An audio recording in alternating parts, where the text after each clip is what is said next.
When we look at the thoracic cavity, we have the pleura and the pericardium.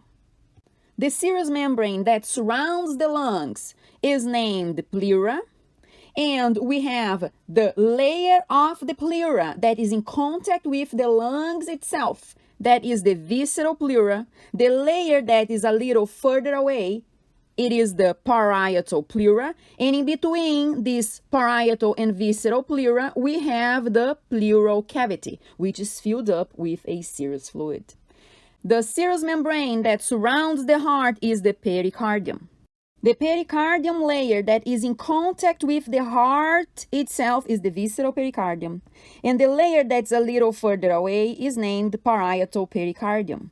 Between the visceral and parietal pericardium, we have the pericardial cavity, which is filled with a serous fluid that allows the heart to beat without friction.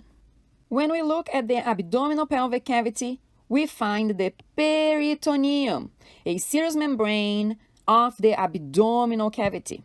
When we look at the layer that is covering the internal organs per se, that is named visceral peritoneum.